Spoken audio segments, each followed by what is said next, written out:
সকল পীরের পীর, সকল ওলির ওলি। তার বাবা আবু সালে জঙ্গি নদীর কিনারায় বসা, পেটে ক্ষুধা, পানির স্রোতে ভেসে আসতেছে একটা ফল। এই ফলটা দেখি আব্দুল কাদের জিলানীর বাবা, এই ফলটা দেখি তিনি পেটের ক্ষুধার কারণে ফলটা তিনি হাতে নিয়ে খেয়ে ফেললেন। খাওয়ার পরে তার হুঁশ ফিরছে, হায় রে আমি কার ফল খাইলাম, কার গাছের ফল, আমি কার গাছের ফল খাইলাম, অনুমতি তো নিলাম না। হায় আমি মস্ত বড় ভুল করে ফেলেছি, আমি তো অন্যায় করে ফেলেছি, আমি তো একটা নাজায়েজ কাম করে ফেলেছি, আমি তো একটা হারাম কাজ করে ফেলেছি। অস্থিরতা শুরু হয়ে গেল।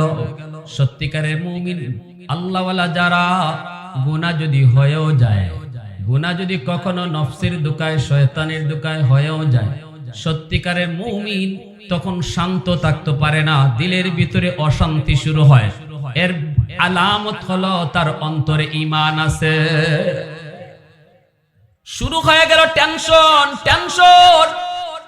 নদীর পারে পারে স্রোতের উল্টা চলতে লাগলেন। কোন দিক থেকে ওই ফলটা আসলো, কোন গাছের ফল, মালিককে, সেই মালিকের সন্ধানে তিনি চলতে শুরু করলেন। আর দিলের ভিতরে পেরেশানি শুরু হয়ে গেল। আর শুধু মালিককে ডাকেন আর বলেন, মালিক আমাকে তুমি একটু ব্যবস্থা করে দাও, আল্লাহ তুমি আমার মালিককে মিলিয়ে দাও, এই ফলের মালিককে মিলিয়ে দাও, আল্লাহ আমাকে মাপ চাওয়ার সুযোগ দাও, আল্লাহ তুমি আমাকে শান্ত করো। ছুটতে লাগলেন, ছুটতে লাগলেন, পেয়ে গেলেন নদীর পারে একটা গাছ। গাছ নয় শুধু, এই ফলের বাগান। ওই বাগানের একটা গাছ থেকে এই ফলটা পানিতে পড়ছে। আব্দুল কাদের জিলানী রহমাতুল্লাহি আলাইহির আব্বা আবু সালে জঙ্গি তিনি বুঝে ফেললেন এই বাগান থেকে এই ফলটা পানিতে পড়ছে। আর নদীর স্রোতে পানিতে ভাসায় ভাসায় ফলটা নিয়ে গেছে। তিনি সোজা চলে গেলেন বাগানের মালিকের কাছে, যা বলতেছেন সালাম দিয়া, চাচা যান, আমি মস্ত বড় ভুল করে ফেলেছি, আমি আপনার গাছের একটা ফল না খেয়ে, অনুমতি না নিয়ে খেয়ে ফেলেছি। আমি আপনার অনুমতি নেই নাই, নদীর পারে বসা ছিলাম, আর পেটের ক্ষুধায় ওই নদীর পানিতে স্রোতে ভেসে আসা একটা ফল আমি খেয়ে ফেলেছি। আমি আপনার কাছে এই ফলের জন্য মাপ চাইতে আসছি, আপনি আমারে দয়া করে মাফ করে দেন। আর যদি মাফ না করেন তাহলে বলেন কি বদলা দিব। একটা ফলের জন্য আপনি যা চাইবেন তাই আমি বদলা দিতে রাজি। আল্লাহু আকবার। কারণ ফল তো পেটে চলে গেল, এই ফল তো আর দেওয়া সম্ভব নয়, পেট থেকে বের করা সম্ভব নয়। হয় আপনি মাপ দিবেন, নয় আপনি বদলা নিবেন, নয় আপনি বদলা নিবেন, নয় আপনি মাপ দিবেন। যখনই তিনি কথা যায় বলছেন, ফলের মালিক, বাগানের মালিক চিন্তায় পড়ে গেল। এ যুগেও বুঝি এমন আল্লাহওয়ালা খোদাবীর যুবক আল্লাহর জমিনে আছে। আল্লাহু আকবার। প্রশংসা করব কার? একটু আওয়াজ দেখুন না, কার প্রশংসা করব? কার গোলামি করব? কার ভয় করব? কারে? आवाज दिया कहो कारे। वहदत की हिफाजत नहीं बेकुवत बाजू,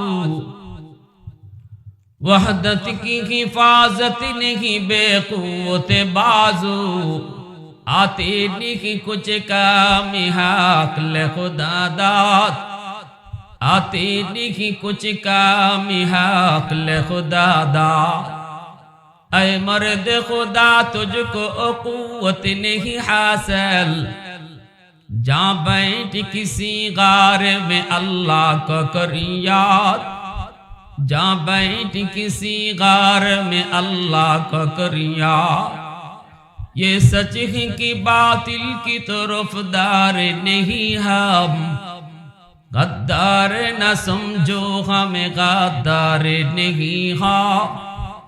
फूलों की तरह नरम मिजाज अपना है नजर, हम तीरी नहीं नेजा व तलवार नहीं हम।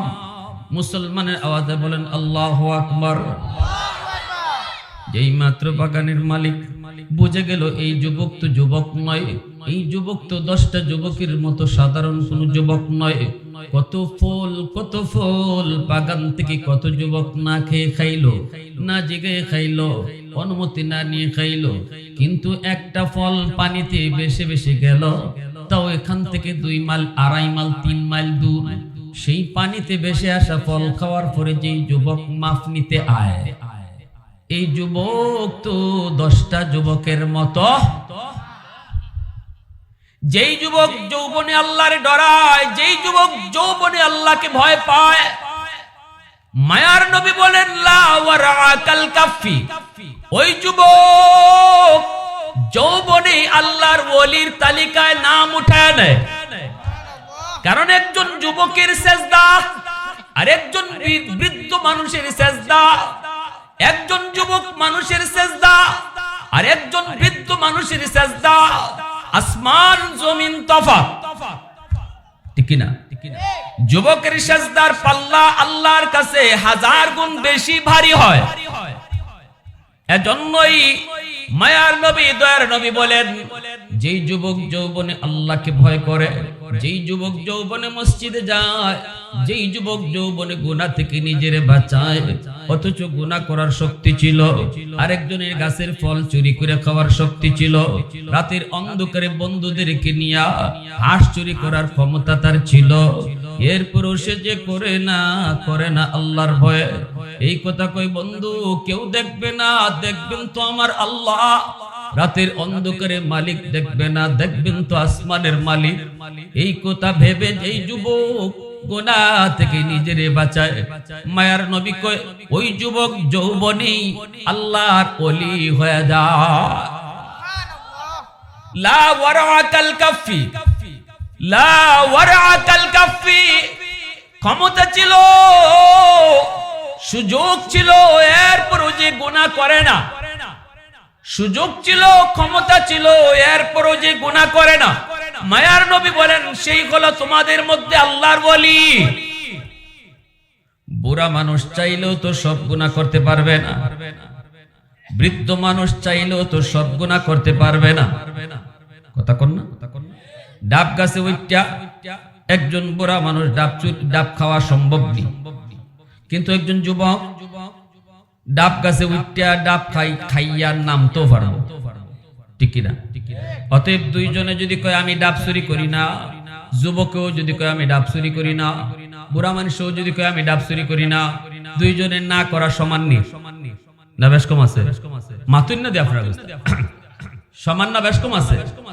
মুরব্বী মানুষ একজনে যদি কয় আমি ডাব চুরি করি না, আরেকজনে কয় ডাব চুরি করবা না, পরে আগে ডাব গাছে উঠতে পারো নি, হিডা করো, ঠিক কি না?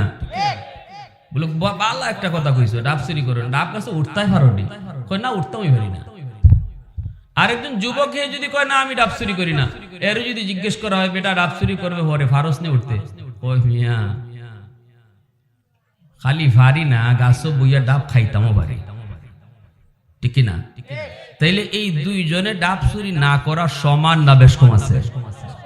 এই কথাটাই বুঝাইবার লাগে বলছি। একজন যুবক আর একজন বৃদ্ধ মানুষ দুইজন মসজিদে এক কাতারে নামাজ পড়তেছে, যুবকও সেজদায় গেছে, একজন বৃদ্ধ মানুষও সেজদায় গেছে, অথচ দুইজনের সেজদা আল্লাহর কাছে আসমান জমিন তফাৎ। ওই যুবকের সেজদার পাল্লা আল্লাহর কাছে 1000 গুণ বেশি ভারী হয়ে যায়। এজন্য বলি আমার ভাইরা বন্ধুরা, যুবক ওই বড় পীর আব্দুল কাদের জিলানী রহমতুল্লাহ আলাইহির আব্বা আবু সালেহ জঙ্গি তখন টাটকা একজন যুবক, টাটকা যুবক, 22 বছর 23 বছরের যুবক, পূর্ণ যুবক, টকবক করে যৌবনে। আল্লাহু আকবার জোরে বলেন। ওই অবস্থায় যুবক তোমাকে গুনার দিকে ডাকবে, ওই অবস্থায় যৌবন তোমাকে অন্যায় কাজের দিকে ডাকবে, ওই বয়সে যুবক তোমাকে যৌবন গুনার কাজের দিকে ডাকবে। সাবধান, মনে রাখো, যদি তুমি তোমার পাগলা ঘোড়ার লাগাম টান দিয়ে ধরতে পারো, ঘোড়াকে যেদিকে খুশি ওই দিকে দৌড় দেওয়াও না, বন্ধু ডাক দিলেই তুমি অন্যায় কাজে যাও না, কারণ তোমার অন্তরে আল্লাহর ভয়। একটু আওয়াজ দিয়া বলো কার ভয়? একটু আওয়াজ দিয়া বলো কার ভয়? চেয়ারম্যানের চোখে ফাঁকি দেওয়া যায়, মেম্বারের চোখে ফাঁকি দেওয়া যায়, বাপমার চোখে ফাঁকি দেওয়া যায়, উস্তাদের চোখে ফাঁকি দেওয়া যায়, কিন্তু কার চোখে ফাঁকি দেওয়া যায় না? রাতের অন্ধকারে মালিকের চোখ ফাঁকি দেওয়া যায়। রাজা হাঁসের মালিক দেখলো না, কিন্তু আসমানের মালিক দেখছে। ডাব গাছের মালিক তোমারে দেখলো না, কিন্তু আসমানের মালিক দেখছে। এই ভয়টা যেই যুবকের কলিজায়, এই ভয় যেই যুবকের কলিজায়, আল্লাহ নবী রহমতের নবী কয় শুধুমাত্র ওই যুবক ওলি হয় তা না, আল্লাহ পাক কয় লাউলা মাশাইকু রুক্কা ওয়াশশাবাবু খুশা ওয়াল আতফালু রুদ্দা ওয়াল আনআমু রুত্তা লাজআলতুস সামাআ হাদিদা ওয়াল আরদা খাফসাফা ওয়াত তুরাবা রামাদা ওয়ামা আনজালতু মিনাস সামাই কাতরা ওয়ামা আম্বাততু মিনাল আরদি নাবাতা বাল আনজালতু আলাইকুমুল আযাবা সাব্বা। আল্লাহ বলে ওই যুবক, যেই যুবক আমি আল্লাহর ভয়ে যৌবনকে কন্ট্রোল করে শুধু তারে ওলি বানাই তা না, বরং ওই যুবকের সেজদার কারণে আমি আল্লাহ এই জমিন টিকায় রাখি।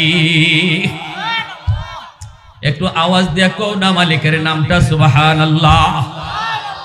সুবহানাল্লাহ অর্থ আল্লাহ তুমি পাক। যে যত বেশি আল্লাহরে সুবহানাল্লাহ কইব, আল্লাহ তারে তত বেশি পাক বানায়া দিব। আমি যত কইব মালিক তুমি পাক, তুমি পাক, তুমি পাক, সুবহানাল্লাহ, আল্লাহ কয় আমিও তোমারে পাক বানায়া দিলাম। এই জবান তোমার নাপাক ছিল, এই হাত তোমার নাপাক ছিল, এই পা তোমার নাপাক ছিল, এই বডি তোমার নাপাক ছিল, কিন্তু আমারে বেশি বেশি করে পাক করার কারণে আমি তোমার সব পাক বানায়া দিলাম। তাহলে আল্লাহরে সুবহানাল্লাহ কইয়া ডাকলে লস না লাভ? আরো জোরে লস না লাভ? এজন্য বলি আমার ভাইরা বন্ধুরা শোনো, আব্দুল কাদের জিলানী রহমাতুল্লাহ আলাইহির আব্বা এইবার তিনি বলতেছেন চাচা যান মাফ করে দেন, নতুবা বলেন কি বদলা নিবেন। সাথে সাথে বাগানের মালিক কই বাবা একটু তুমি এখানে বসো, আমি একটু ভিতর থেকে আসি। এই বলে মালিক চলে গেল ভিতরে, যে তার বিবিকে বলতেছি বিবি গো আমাদের তো কোনো সন্তান নাই, আছে শুধু একটা মেয়ে সন্তান। মেয়েটাও উপযুক্ত, আমার মেয়েটাও বড় দিনদার, আমার মেয়েটাও বড় আল্লাহওয়ালি, বেপরদায় চলে না, বেপরদায় চলে না, বেগানা পুরুষকে দেখে না, বেগানা পুরুষও আমার মেয়েটাকে দেখে নাই। আমার মেয়েটা বড় দিনদার আল্লাহওয়ালা, এমন একটা উপযুক্ত ছেলে তুমি আমি খুঁজতেছিলাম, আল্লাহর কাছেও চাইতেছিলাম, এমন চাওয়া চাইছি, আল্লাহ এমন উপযুক্ত একটা ছেলে আমাদের বাড়িতে পাঠায়া দিছে। সুবহানাল্লাহ জোরে কোন। চাওয়ার মতো চাইলে আল্লাহ দেয়নি না দেয় না? হ্যাঁ, আমরা চাওয়ার মতো চাইতাম হইতে পারি না। চাওয়ার মতো ওই মা বাপে কেমন চাওয়া চাইছে, আল্লাহ আমার মেয়েটা যেমন এমন একটা ছেলে মিলিয়ে দাও, এমন চাওয়া চাইছে। আল্লাহ খালি মানুষকে গটক দিয়া খবর দিছে না, বরং জামাই নিজে বাড়িতে আইছে। তাহলে চাওয়ার মতো চাইতে হয় কার কাছে? একটু জোরে কোন কার কাছে? আল্লাহর কাছে। বাইরে বন্ধুরা জন্য বলি, ওই যে ওই ডাকাতের দল ডাকাতির জন্য বের হয়েছে, ডাকাতের দল ডাকাত সর্দার সহ বের হয়েছে। হঠাৎ করে ডাকাত সর্দার একটা লক্ষ্য করলো, একটা কাক একটা খেজুর গাছের মধ্যে যায় বসে, মরা খেজুর গাছ, খেজুর গাছের মাঝে যায় বসে, বসে আবার উড়াল দিয়ে আরেকটা খেজুর গাছে যায়, যাইয়া ওই পাকা খেজুর গাছ থেকে একটা খেজুর মুখে নেয়, নিয়ে ওই মরা খেজুর গাছে যায় কাকটা বসে, বৈশি খেজুরটা কই রাখে কেউ জানে না, খেজুরটা ওখানে রেখে আবার খেজুর গাছে যায়, পাকা খেজুর গাছে যায় আরেকটা খেজুর নেয়, নিয়ে আবার ওই মরা খেজুর গাছে কাকটায় খেজুরটা রাখে, রেখে আবার যায়। ডাকাত সর্দার কয় ঘটনাটা কি, এটা একটু আমার বুঝতে হবে, দাঁড়া তোরা একটু দাঁড়া, আমি যে একটু বুঝি। এই বইলা ডাকাত সর্দার খেজুর গাছটা বায়া বায়া উঠলো, ওইটা দেখে মরা খেজুর গাছের ঝুপড়ির মধ্যে একটা অন্ধ সাপ, বিশাল বড় একটা সাপ, চোখে দেখে না, ওই সাপটা হা করে আছে, আর ওই সাপের মুখের মধ্যে কাকে খেজুর নিয়ে দিতেছে। আওয়াজ দেখুন না সুবহানাল্লাহ, আরো জোরে সুবহানাল্লাহ। এই অন্ধ সাপটা এই দুনিয়াতে নিজের খাবার নিজে খাইতে পারে না, আল্লাহর উপর ভরসা করে বৈশা রয়েছে। মালিক তুমি তো রাজ্জাক, তুমি তো রিজিক দেনেওয়ালা। আল্লাহ আমার তো চোখ নাই, আমি কোত্থেকে খাবার আনবো? আল্লাহর কাছে এমন চাওয়া চাইছে, আল্লাহ কই তোরে জাগাত বইয়া খানা পৌঁছায় দিমু। আমি আপনি দুনিয়ায় আসার আগে আল্লাহ রিজিক পাঠাইছে, মানুষ পাঠাইছে আল্লাহ পরে, রিজিক পাঠাইছে আগে। সন্তান দুনিয়াতে আগমন করে, একটা বাচ্চা মার গর্ভ থেকে দুনিয়াতে আসে, আইসেই দেখে মার বুকে তার জন্য আগে থেকে আল্লাহ খানা রেডি রাখছে। জোরে কোন না সুবহানাল্লাহ। সন্তান আগে আসে না মার বুকে দুধ আগে আসে? দুধ আগে আসে, কারণ খাবার আল্লাহ আগে পাঠায়। আল্লাহু আকবার, জোরে কর। এই কথা বোঝানোর জন্য বান্দা রিজিকের জন্য পাগল হবি না, রিজিকের জন্য আমি আল্লাহকে ভুলবি না। না না, হারাম পন্থায় তুই জীবিকা তালাশ করবি না, সুদে টাকা লাগাইবি না, ঘুষে টাকা লাগাইবি না। সংসার কেমনে চলবে এই চিন্তা করে তুই সুদে টাকা লাগাইস না। আমি আল্লাহ তোরে না করি, কারণ রিজিক তোর হাতে না, রিজিক হলো আমি আল্লাহর হাতে। ঠিক কিনা জোরে কোন? হারাম পথে যাস না, নিজে নিজে রিজিক তালাশ করে লাভ নাই। বান্দা হারাম পথে তুই কোনোদিন রিজিক খুঁজবি না, তোর রিজিক আমি আল্লাহ হালাল পথে খুঁজলেই তোর রিজিক পৌঁছায় দিব। জোরে কোন সুবহানাল্লাহ, আরো জোরে সুবহানাল্লাহ। আহাদুল লাইসা কামিসলিক সামাদুল লাইসা কাফাদলিক লিমানিল মুলকু তুগুই তু সাজাওয়ার খুদাই তু খুদা ওয়ান্দে ইয়ামিনি তু খুদা ওয়ান্দে ইয়াসারি তু খুদা ওয়ান্দে জমিনি তু খুদা ওয়ান্দে সামাই তু রহিমি তু করিমি তু সামিঈ তু বসিরি তু মুইজ্জি তু মুদিল্লি তু মালিকুল আরশি বজাই বরি আজ চুচিরাই বরি আজ সূরতে রঙ্গি বরি আজ ইজ্জ নিওয়াজি বরি আজ বিমুমিদি বরি আজ খুরদন ও খুফতন বরি আজ তুহমতে মরদন বরি আজ বিমুমিদি বরি আজ রঞ্জ বালাই। আওয়াজ দিয়া কোন আল্লাহু আকবার। তাহলে রিজিক কার হাতে? একটু জোরে বলেন, কার হাতে? রিজিকের জন্য সুদে টাকা লাগাইবেন, আরো জোরে কোন সুদে টাকা লাগাইবেন। যেই করে সুদ যায়, যেই করে সুদ খায়, এই করে কোনোদিন রহমত ঢুকে না। ঠিক কিনা জোরে বলেন?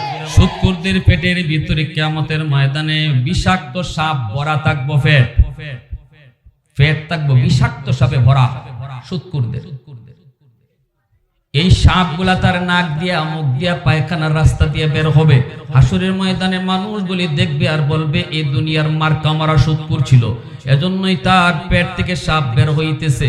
এত অপমানজনক শাস্তি আল্লাহ কিয়ামতের ময়দানে সুদখোরকে দিবেন। কে সুদখোর? কই সুদে যে টাকা লাগায় এও সুদখোর, যে সুদে টাকা আনে এও সুদখোর, যে সুদের সাক্ষী থাকে এও সুদখোর, যে সুদের টাকা লিখে রাখে এও সুদখোর। তাহলে সুদখোর কয় দল? এ ভাই যুবক আওয়াজ দাও, সুদখোর কয় দল? খালি যে সুদে ব্যবসা করে এ সুদখোর না, যে সুদে টাকা আনে এও সুদখোর। ভালো খুঁজে বল।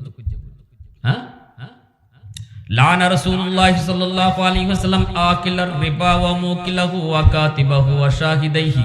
এই যে চার দল, নবীজি চার দলের কথা বলেছেন।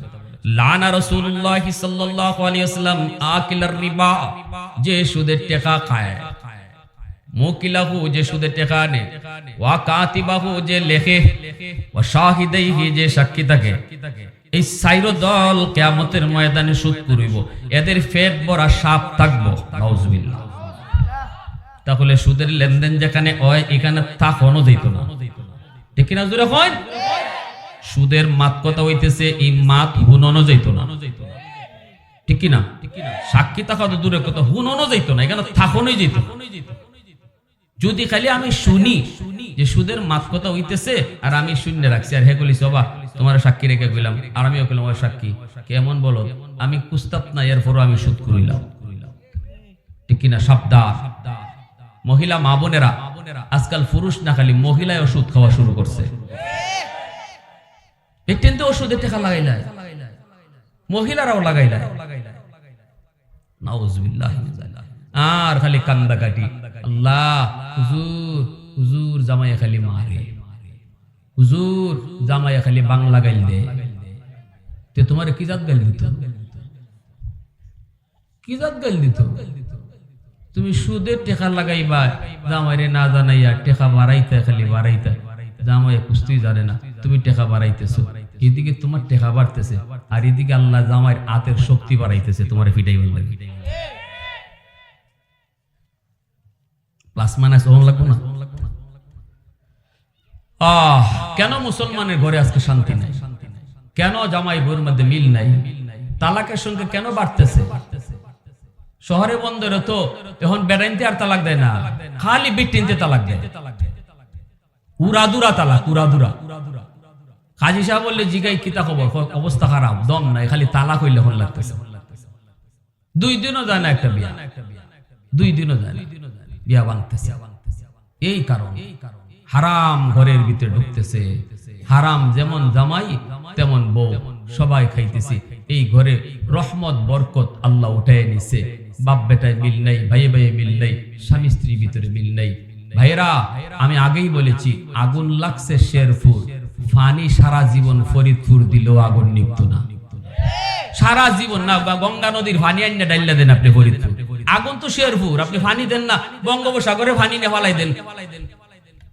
শেরপুর যদি ফানি না দেন, ফরিদপুরে ফানি দিলে হইব? তাহলে যেখানে আগুন এখানে মাঝে ফানি লাগবো, ঠিক কিনা?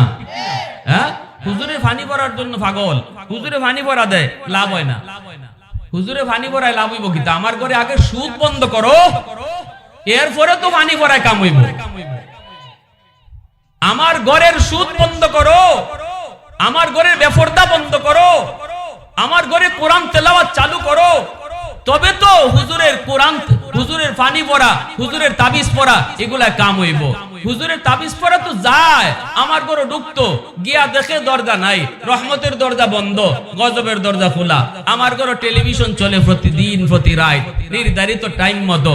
মহিলারা এরকম আছেন, মা বোনটা আমার উপরে আজকে কোন যেতে খেপাছে, খেপতাছে আল্লাহ জানে। অনেক মহিলারা আছে ফাঁক শাক আগে কইরা লাই, টাইম মতো ইন্ডিয়ান নাটক দেখবার লাগে। এই রুটিন জানা আছে, এই টাইম জানা আছে, কিন্তু দিনও একবার কোরআন তেলাওয়াত করতে হবে, এই রুটিন নাই। দিন যায়, সপ্তাহ যায়, মাস যায়, মুসলমানের ঘরে কোরআন তেলাওয়াত হয় না। অথচ প্রতিদিন নাটক চলতেছে, প্রতিদিন মোবাইল চলতেছে, প্রতিদিন আমার ঘরে এরকম ভাবে গান বাজনা হইতেছে, রুটিন মাফিক চলতেছে নাটক সিনেমা, কিন্তু আল্লাহর কোরআন তেলাওয়াতের কোনো রুটিন নাই। কেমনে আমার হুজুরের ফানি পড়া গিয়ে আপনার ঘরে ঢুকতো, গিয়া দেখে গজবের দরজা খোলা, রহমতের দরজা বন্ধ। আল্লাহর কোরআন তো গজবের দরজা দিয়ে ঢুকে না, কোরআন তো রহমতের দরজা দিয়ে ঢুকে। আগের জমানায় যে উলামায়ে কেরাম ফু দিলেই কাম হইতো, ওই সময় মুসলমানের ঘরে রহমতের দরজাও খোলা ছিল।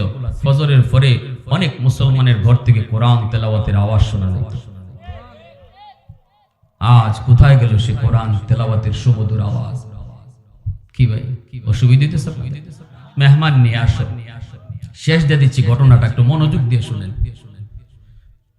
এইদিকে আমার ভাইয়েরা বন্ধুরা, এ যুবক যেই মাত্র বাগানের মালিক তার বিবিকে বলল, বিবি গো, চাওয়ার মতো চাইছি, আল্লাহ পাঠায় দিছে আমাকে ঘর। কারে কয়? ছেলে উপযুক্ত ছেলে। কেমন ছেলে? কয় এমন ছেলে। বিবি সাহেব কয় তাহলে সারণ যাইতো না, ঠিক না? সারণ যাইতো না, এরকম ছেলেই দরকার। যাও তাড়াতাড়ি দিয়ে আটকাও। বাগানের মালিক আইসা বলতেছে, যুবক, ও যুবক, তুমি যে অন্যায় করছো, তুমি যে অপরাধ করছো, আমার বাগানের একটা ফল খাইছো, আমার অনুমতি না নিয়া, এটা আমি মাফ করতাম না। কি করতো না? কয় মাফ না করলে বদলা নেও। কয় বদলাও নিতাম না, ফল দেও, পেট থেকে বাইর করো। কয় চাচা এটা কেমনে সম্ভব? কয় ঠিক আছে, এটা যদি সম্ভব না হয় তাহলে আমার একটা শর্ত আছে, শর্ত যদি মানো তাহলে আমি তোমারে মাপ দিমু। কয় কি শর্ত আপনি বলেন, যা বলবেন আমি তাই মানবো। বাগানের মালিক কয় আমার একটা মেয়ে আছে উপযুক্ত, আমার এই মেয়েটাকে তোমার কাছে বিয়ে দিতে চাই, তুমি যদি বিয়ে করতে রাজি হও তাহলে আমি তোমাকে মাফ করে দিব। আবু সালে জঙ্গি কয় চাচা, আমি এই শর্ত মানার জন্য এক পায়ে দাঁড়ানো, এই শর্ত মানার জন্য আমি রাজি আছি, যে কোনো শর্ত মানতে আমি রাজি। তবু আমি আল্লাহর দরবারে আল্লাহর কাঠগড়ায় দাঁড়ায়া আসামি হতে চাই না। একটা হারাম ফল খাওয়ার অপরাধে জাহান্নামের আগুন আমি সইতে পারবো না। একটা কবিরা গুনাহ যদি কেউ করে ৭০,০০০ বছর জাহান্নামের আগুনে জ্বলতে হবে। না না, আমি পারবো না, পারবো না, আমাকে আপনি মাফ করেন, আমাকে আপনি যা বলেন আমি তাই মানব। বাগানের মালিক কই ঠিক আছে, তাহলে শোনো, তবে যে তুমি রাজি হয়েছো, আরো কিছু সমস্যা আছে আমার। মেয়েটাকে যে তুমি বিয়ে করবা, তুমি যে রাজি হয়েছো, আমার মেয়েটার কিন্তু অনেক সমস্যা, অনেক সমস্যা। উদ্দেশ্য হলো বাবার এই জিনিসটা বোঝা, যুবক কতটা মনে প্রাণে রাজি হয়েছে, কতটা আল্লাহরে ভয় করে, কতটা জাহান্নামের আগুনকে সে ভয় করে। অনেকগুলি সমস্যা আছে। কি সমস্যা একটু করেন। প্রথমেই মেয়ের বাপায় কয়, বাবা এক নম্বর সমস্যা হলো আমার মেয়েটা চোখে দেখে না, অন্ধ। এইবার তুমি বলো, অন্ধ একটা মেয়েকে সারা জীবনের জীবন সঙ্গী বানাবে কিনা? আবু সালে জঙ্গি কয়, আমি অন্ধ হলেও তাকে বিবি হিসাবে মেনে নিতে রাজি আছি। আল্লাহু আকবার। মালিক কয় ২ নম্বর আর একটা সমস্যা আছে। বলে কি? কয় আমার মেয়েটা কথা বলতে পারে না, বুবা। আবু সালে জঙ্গি কয়, বুবা হলেও আমি রাজি। আরো সমস্যা আছে। কয় কি? আমার মেয়েটা কালো, জমের কালো। কয় আমি তাতেও রাজি। আরো সমস্যা আছে, আমার মেয়েটার পা নাই, লুলা। আবু সালে জঙ্গি আব্দুল কাদের জিলানীর বাবায় কয় আমি তাতেও রাজি। কই যত সমস্যা থাক আমি রাজি, কারণ দুনিয়ার এই সমস্যাগুলি বেশি দিনের জন্য নয়। হয়তো ৬০-৭০ বছরের হায়াতের জীবন নিয়ে আসছি। এই ৬০-৭০ বছরের হায়াতের জীবন একজন অন্ধ বউকে নিয়ে আমার কোন রকম কেটে যাবে, একজন আতর লোলা বউকে নিয়ে হয়তো কোন রকম কেটে যাবে। কিন্তু যদি আপনি আমারে মাফ না করেন, তাহলে তোমার আর পরে আল্লাহর জাহান্নামের আগুনে আমাকে অনন্তকাল জ্বলতে হবে। সেই আগুন আমি সইতে পারবো না। এতদিন আমি জাহান্নামের আগুনে সেটা সহ্য করতে পারবো না। এর চেয়ে ৬০-৭০ বছরের হায়াতের সামান্য জীবন আমি এরকম একটা বউ নিয়ে কোন রকম চলে যাব। যেরকম সুবহানাল্লাহ। এবার বাগানের মালিক কয় ঠিক আছে বাবা, তাহলে রেডি হও। বিয়ের আয়োজন হয়ে গেল, বিয়ে শাদী হয়ে গেল, বিয়ে শাদী হয়ে গেল। বাসর ঘরে ঢোকার জন্য আব্দুল কাদের জিলানীর আব্বা আবু সালে জঙ্গিকে পাঠানো হয়, বাবা যাও, এই ঘরে তোমার বিবি, এই ঘরে তোমার নতুন বউ। তিনি ঢুকবেন বাসর ঘরে। ঢুকতেছেন, ঢুকা মাত্রই দেখা যায় বাসর ঘরের সেই পালঙ্গে বসা একজন রূপসী সুন্দরী মেয়ে। এত সুন্দর, এত সুন্দর, তার রূপে যেন পুরা গল আলোকিত হয়ে গেছে। তাকায়া আল্লাহ, তাকাইয়া সালাম দিয়া দিছে, আসসালামু আলাইকুম ওয়া রাহমাতুল্লাহ। আব্দুল কাদের জিলানী আব্বা আবু সালে জঙ্গি, ইনি দেখাই তো কের জবাব দিতেন, দৌড় দিয়া ঘর থেকে বের হয়ে আইছেন ভয়ে।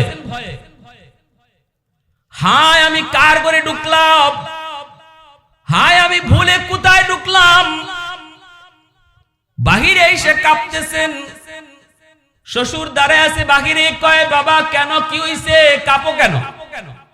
আব্বা আমি মনে হয় ভুলে অন্য কারো ঘরে ঢুকে পড়ছি। কয় কেন? কয় আমি দেখলাম এত সুন্দর পুরা ঘরটা আলোকিত তার রূপে, কিন্তু আমি জানি আমার স্ত্রী হলো কালো, কুৎসিত কালো। আমি ঘরে ঢুকলাম, দেখি আমার দিকে টক টক বক করে তাকাইছে, হরিণীর মতো তার দুটা চোখ। আমি জানি আমার স্ত্রী যে হবে সে অন্ধ হবে, তার চোখ নাই। আমি গেলাম, যা দেখলাম আমার এত সুন্দর করে কথা বলতে পারে না, ঠিক না? আবার বল দেখ, শুনলাম তার পা নাই, তাও আমি দেখলাম পাও বিছানো। অতএব বাবা, এটা আমার বিবি হতে পারে না। মনে হয় আমি ভুল করেছি, নতুবা আপনারা ভুল করে আমাকে কোথাও পাঠাইছেন। সাথে সাথে শ্বশুর কয়, বাবা আয়, বাবা আয়, বুকে আয়। বহুদিন যাবত আল্লাহর কাছে কাঁদতেছিলাম, আল্লাহ যেন আমার মেয়েটার উপযুক্ত একটা ছেলে মিলায় দেয়। এ বাবা, আমার মেয়েটা বড় দিনদার, বড় আল্লাহওয়ালি। আমার মেয়েটা আল্লাহর বড় পেয়ারা, কারণ আমি তারে অন্ধ বলেছি। জীবনে কোনোদিন বেগানা পুরুষ দেখে নাই, এজন্য তারে অন্ধ বলছি। জীবনে কোনোদিন বেগানা পুরুষের সাথে কথা বলে নাই, এজন্য তারে বুবা বলছি। জীবনে কোনোদিন পর্দার বাহিরে যায় না, এজন্য তারে কালো বলেছি। সবসময় অন্ধকারে যেন ছিল, পর্দার বাহিরে পা দেয় নাই, এজন্য তারে লোলা কইছি, পা নাই। মূলত এগুলা কোনোটাই আমার মেয়ের কাছে নাই। আমার মেয়েটা ছিল আল্লাহওয়ালি, বড় দিনদার। তোমার মতো একজন যুবক, যেই যুবক একটা ফল খাওয়ার পরে, পানিতে ভেসে যাওয়া ফল খাওয়ার পরে সেই ফলের মাপ নেওয়ার জন্য এত দূর পাড়ি দিয়ে আমার কাছে আসতে পারছো আল্লাহর ভয়ে, তোমার মতো একজন উপযুক্ত ছেলে আমি আল্লাহর কাছে চাইতেছিলাম। এজন্য বলে যুবক, যেমন মা যেমন বাবা, এমন বাপ মার গর্ভ থেকেই জগৎ বিখ্যাত ওলি। এমন মা বাবার গর্ভ থেকেই জগৎ বিখ্যাত ওলি আব্দুল কাদের জিলানী দুনিয়ায় এসেছেন। আওয়াজ দিয়ে কও না সুবহানাল্লাহ। নবী আসার দরজা বন্ধ, কিন্তু আব্দুল কাদের জিলানী আসার দরজা আল্লাহ বন্ধ করে নাই। নবী আসার দরজা বন্ধ, মঈনুদ্দিন চিশতি আসার দরজা বন্ধ করেন নাই। ইবাদত করে করে কেউ যত যা কিছুই হোক, আব্দুল কাদের জিলানী হতে পারবে, কিন্তু নবী হতে পারবে না। আল্লাহ নবীর দরজা বন্ধ করেছেন, আব্দুল কাদের জিলানীর দরজা বন্ধ করেন নাই। এখনো যদি আব্দুল কাদের জিলানীর বাবার মতো বাবা হও, আব্দুল কাদের জিলানীর মার মতো একজন মা হও, তাহলে আজও আল্লাহ পাক আব্দুল কাদের জিলানী দুনিয়াতে জন্ম দিবে, ঠিক না? হ্যাঁ, নবী আসবে না, কিন্তু জিলানী আসবে না এমন কথা নাই। আজও জিলানী আসতে পারে, আজও মাদানী আসতে পারে, আজও হবিগঞ্জের মুহাদ্দিস সাহেব আল্লাহর ওলির মতো ওলি আসতে পারে। ওলি আসার দরজা আল্লাহ খোলা রাখছে, নবীর দরজা বন্ধ। শর্ত একটাই, ওলির বাপমা যেমন এমন বাপমা হও। আল্লাহ এখনো তোমার গর্ভ থেকে ওই মদনীর মতো সন্তান আল্লাহ দান করো, ঠিক না ভাই? এজন্য আল্লাহর নবী বলেছেন, কুল্লু মাউলুদিন ইউলাদু আলাল ফিতরা ফাআবাওয়াহু ইউহাব্বিদানিহি আও ইউনাসসিরানিহি। ওই আব্দুল কাদের জিলানীর আম্মা 18 পারার হাফেজা, 18 পারার হাফেজা সন্তান পেটে আইছে আব্দুল কাদের। 18 পারা কোরআনের হাফেজ, কোরআনের তেলাওয়াত করতেন। যত বেশি বেশি কোরআন তেলাওয়াত করতেন, পেটে সন্তান থাকার পরে, পেটে সন্তান থাইকেই মার কোরআন তেলাওয়াত শুইনা শুইনা হাফেজ হয়ে গেছে। মা দুধ খাওয়াইতেন, দুধ খাওয়ানোর সময় কোরআন তেলাওয়াত করতেন, দুধের সাথে কোরআন তেলাওয়াত যায় ঢুকতো। এই তেলাওয়াত শুনতো, সন্তানে মার দুধও খাইতো, দুধও খাইতো, মার মুখের কোরআন তেলাওয়াত শুনতো। শুনে শুনে সন্তান হাফেজ হয়ে গেছে। দুধ পান করা অবস্থায় মা যত পারার হাফেজ, সন্তানও হয়ে গেছে তত পারার হাফেজ। হুজুরে কও না সুবহানাল্লাহ। এজন্য বলছিলাম, পাত্র যেমন, এই পাত্রের আসর এই জিনিসের উপরে পড়ে কি পড়ে না? মা যেমন সন্তানের উপরে মায়ের আসর যে পড়বে, বাবা যেমন হয় বাবার আসর যে সন্তানের উপরে পড়বে। এজন্য বলি যুবক, আদর্শ একটা সন্তান যদি তুমি চাও, আগে একটা আদর্শ বাবা হও, আদর্শ বাবা যদি হও, আদর্শ একটা সন্তান তুমি পাবা। যদি আদর্শ বাবা হতে না পারো, আদর্শ সন্তান পাওয়াও কঠিন, ঠিক কিনা জোরে বলো। এজন্য বলি, সন্তান জন্ম দেওয়ার পরই বাপ মার দায়িত্ব শেষ হয়ে যায় না। সন্তান জন্ম দিলেই মানুষ হয় না, তারে মানুষ বানাইতে হয়। আর মানুষ বানানোর ফ্যাক্টরি হলো মাদ্রাসা, মানুষ বানানোর ফ্যাক্টরি হলো আল্লাহর কোরআনের শিক্ষা। এজন্য সন্তানটাকে শিশুকালে আল্লাহর পরিচয় শিখাও। শিশুকালে তারে মাদ্রাসায় ভর্তি করো, 5টা বছর নুরানি মাদ্রাসায় তারে পড়াও, 5টা বছর নুরানি মাদ্রাসায় তারে পড়াও। এরপরে যদি ডাক্তার বানাইতে চাও, হাই স্কুলে ভর্তি করো। নুরানিতে স্কুলের সমমানের অঙ্ক ইংরেজি রয়েছে, কোনো অসুবিধা হবে না আপনার বাচ্চা হাই স্কুলে পড়তে। কিন্তু এই 5 বছর যদি তারে নুরানি মাদ্রাসায় পড়াও, তাহলে এই 5 বছরে কলিজার ভিতরে আল্লাহর পরিচয় নিয়ে হাই স্কুলে যাবে, কলিজার ভিতরে আমার নবীর মহব্বত নিয়ে হাই স্কুলে যাবে, কলিজার ভিতরে আখিরাতের চিন্তার ফিকির নিয়ে সে হাই স্কুলে যাবে, কলেজে যাবে, ভার্সিটিতে যাবে, ডাক্তার হবে, ইঞ্জিনিয়ার হবে। দিলের ভিতরে আল্লাহর পরিচয় থাকবে। এই স্লোগান তার দিলে শিশুকালে ঢুকায় দেওয়া হবে। এ জীবন জীবন নয়, মরণের পরের জীবনটাই হলো আসল জীবন। এই স্লোগানটা আপনার সন্তানের কলিজায় দেওয়া হবে। এই স্লোগান যদি কোনো সন্তানের কলিজায় দেওয়া হয়, আর এই কলিজায় লেখা লয়ে যদি ডাক্তার হয়, আদর্শ ডাক্তার হবে, ডাকাত হবে না, ঠিক না? যেই ডাক্তারে মনে করে জীবন জীবন নয়, মরণের পরের জীবনটাই হলো আসল জীবন, এই ডাক্তার কোনোদিন ডাকাত হবে না, আদর্শ ডাক্তার হবে। অযথাই আপনার টেস্ট দিবে না, লাগে না টেস্ট একটাও, দেয় 10টা। উদ্দেশ্য হইল যতটা টেস্ট করাইব ততটার থেকে ডাক্তারের পার্সেন্টেজ আইব। এইবার তুমি খেত বেচো আর জমি বেচো আর যা করো, এটা ডাক্তারের আয় আর যায় না। সিজার নরমাল ডেলিভারি কেস, কয় সিজার লাগবো, না ইলে বাচ্চাও মরবো, মাও মরবো। অথচ ডাক্তারে জানে বাচ্চার পজিশন বালা, সিজার লাগে না। নরমাল ডেলিভারি হইলে বিল কম, আর সিজার হইলে 20,000 30,000। এই 20-30,000 টাকার লোভে পড়ে যেই ডাক্তার সিজার করতে হবে মিথ্যা রিপোর্ট দেয়, বলুন তো সে ডাক্তার হওয়ার পরেও ডাক্তার হইছে না ডাকাত হইছে? জোরে বলেন, ডাক্তার না ডাকাত? এজন্য বলি, শিশুকালটা তারে 5টা বছর অন্তত মাদ্রাসায় পড়ায় তারে ডাক্তার বানাও। কলিজার ভিতরে এই কথা তার বদ্ধমূল হয়ে থাকবে, আমার এই জীবনের প্রতিটা কাজের হিসাব একদিন আল্লাহর কাছে দিতে হবে। অতএব মানুষের জীবন নিয়ে কখনো ছিনিমে না খেলা যাবে, মিথ্যা রিপোর্ট কোনোদিন দিবে না। আদর্শ ডাক্তার হবে, আদর্শ ডাক্তার হবে। ইঞ্জিনিয়ার হলেও আদর্শ ইঞ্জিনিয়ার হবে, রডের বদলা কোনোদিন বাঁশ দিবে না। আদর্শ ডাক্তার হলো, আদর্শ ইঞ্জিনিয়ার হবে।